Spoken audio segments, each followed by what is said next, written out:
There's a scarcity of soldiers. I don't know how many there are in a place. Very few.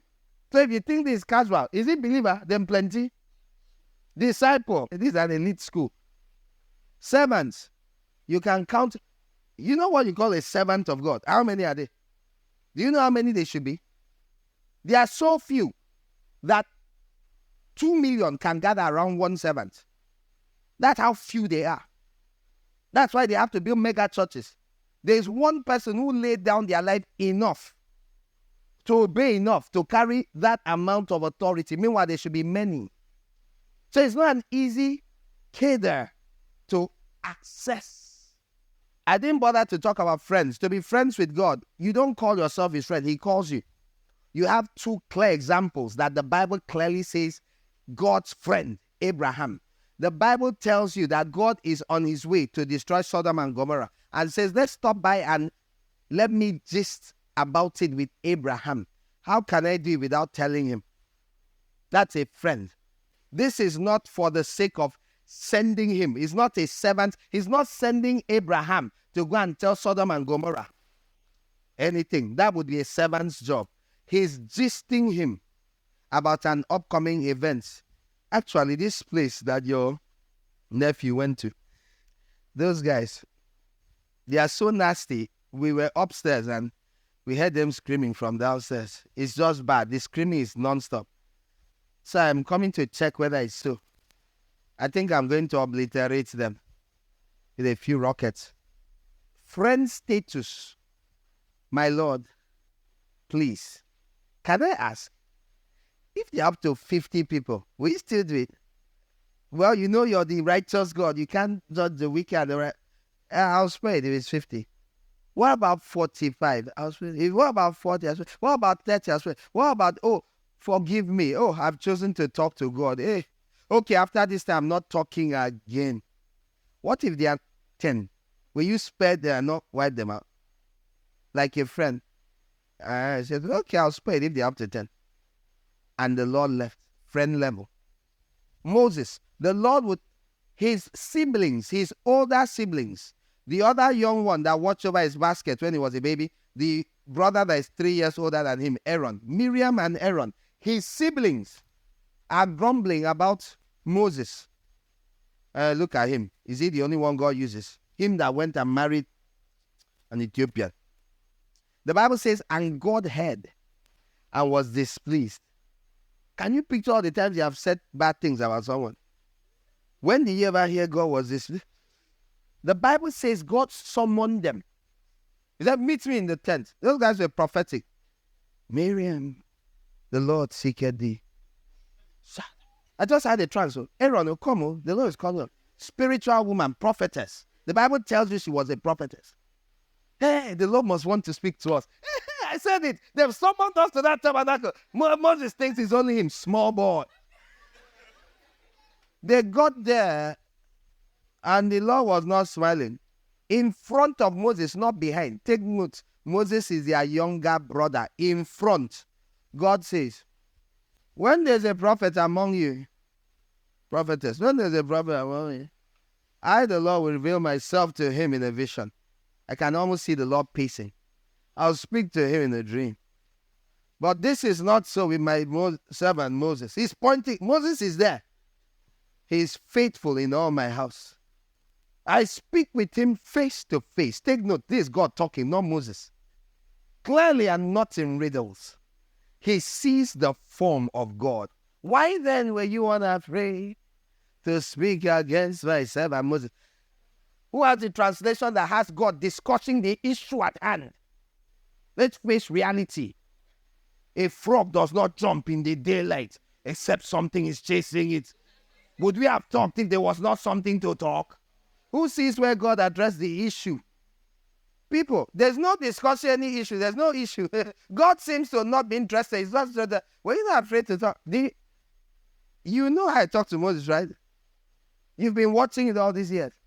Okay, you didn't think you could talk to me to talk to Moses. Or you didn't think you could talk to Moses. You just casually backbeat. You just did anything you like. You're not afraid. Like he's your mate. You know, nobody learned anything from this one. In the next few chapters, they did again. That one, ground was opening to swallow people. Boom. Boom. The ground became a mouth. The mouth of the ground.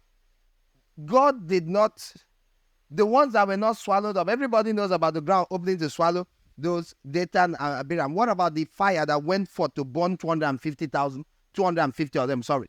Fire, the Bible says fire went like this. Guess who he burned? All of them were wearing clothes like priests and ephod. Moses told them the day before, yeah, come tomorrow, we'll see if God will show who he has set apart for himself. They told Moses, say, all of us are set apart. The whole congregation is holy. Everybody. By the next day, they were no more. God didn't even talk. And you know how the thing started? Moses fell on his face to beg them. They're like, you know, when they are begging you and when God wants to punish you, he will make sure they are begging you. All these people, dead bodies, ground open. Moses will be falling on his face. Fear man. Fear the servant of God, that when you attack, they do. Mercy is when they talk. Stop it, Joe. Stop it, Go and sit down. Please leave this place. Come, all of you. Have you seen this in person does? Oh yeah, relieve him of his duty. That's mercy. I learned this from God. When God shows up, he doesn't do it like that. You know what happened as he turned around, left Miriam and Aaron? It says, the anger of the Lord burned against them, and he departed. Who knows? What's that? Have you been taught about the burning anger of God? It says his anger burned. We don't understand these words. Okay, God felt angry. Let's see. Verse 10. As the cloud lifted from above the tent, suddenly Miriam became leprous, white as snow. Aaron turned towards her, saw that she was leprous, and said to Moses, my Lord, please do not hold against us this sin which we have so foolishly committed. You know, God gives grace to the humble. You know, while God was talking, maybe Miriam hit the deck. Moses is so sorry, I know I'm your senior sister, sorry. No, she did not. Who knows? She may have been standing like this.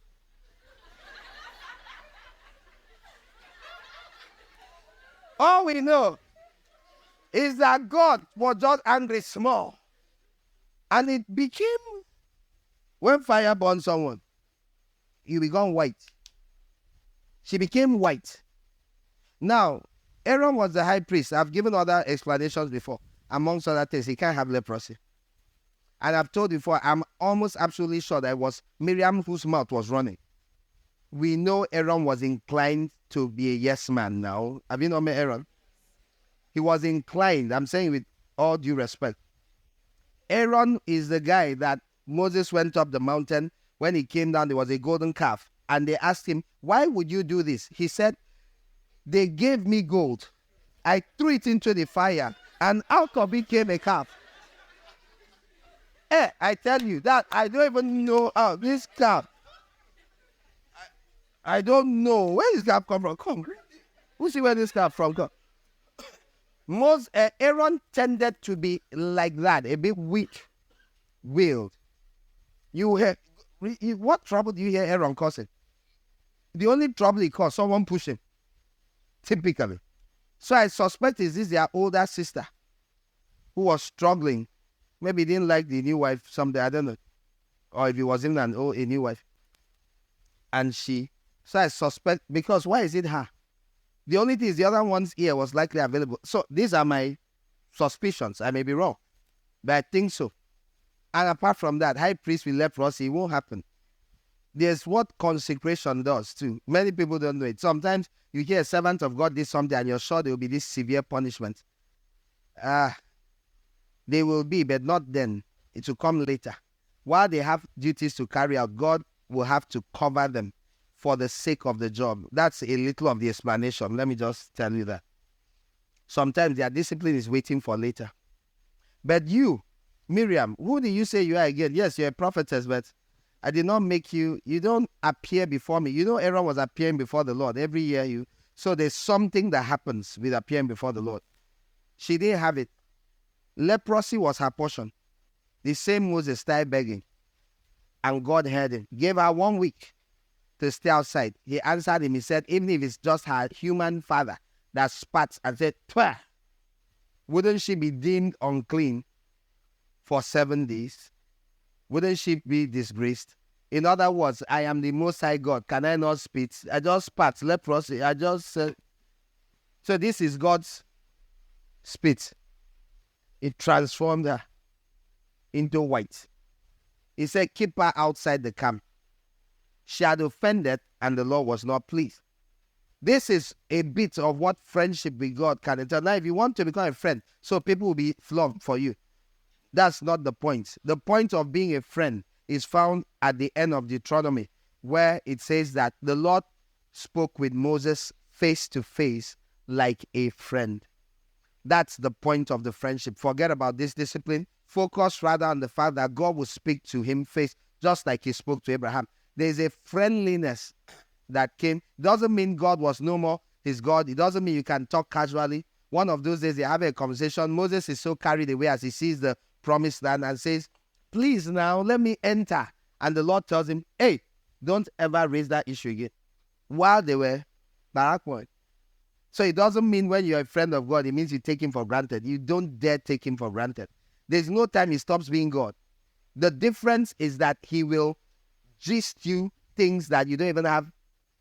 He's not sent. Servants are sent. So the typical servant of God, when God shows up to tell you things, he comes to give you assignments. When God speaks to me, like he speaks to many of his servants, he comes to give us responsibility. Whether we are standing here or in our room or in the bathroom, it's instructions. It's instructions. I want you to gather the people. I want you to tell them about this. I want you to teach them. I want you to retreat. I want you to separate. I want you to divide. That's usually how it comes. It comes in different ways. So it's an instruction. What a servant does is you go and do it. You may explain to the people. You may have to convince them. You may just tell them. To the extent they trust you and have seen the Lord lead you, they may just follow whether it's plain or not.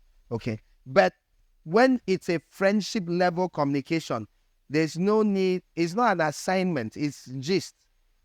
I'm going to burn that place down. Moses is saying things like, Lord, I want to see your glory. And he says, Moses, nobody sees me and lives now. And he says, if your presence don't go up, if you not leave this place, please now, please. And he says, okay, let's come to a compromise. I'll hide you between the cleft of the rock. When I pass, I'll remove my hand, sharp, you see my back. Is that okay? Okay. That's the kind of relationship they had come to develop. How do you get there? Because you want it? No, maybe. But what must you do to achieve it? This is not by denying father, mother, and brother. That's 2 steps before. Long ago. Long. You are run away from father, mother, brother, and sister in Egypt. Long ago, you have been serving God faithfully, for long. Friendship comes later. Jesus told his apostles, he said, you have suffered with me.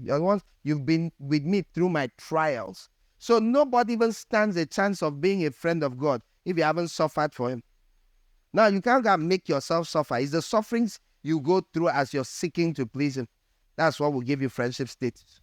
It's a good goal, but don't focus on it much. Remember the steps? I'm ending. Do you remember the steps? You don't jump from step 1 to step 5. You go step by step. So focus. Check yourself. The majority of you here are believers. You knew, you didn't know, but that's what you are. You even may have known all this, but you're still there. It's a real thing. Don't be angry. You're on step 1. If you want to go beyond that, there's discipleship. This will require giving up things.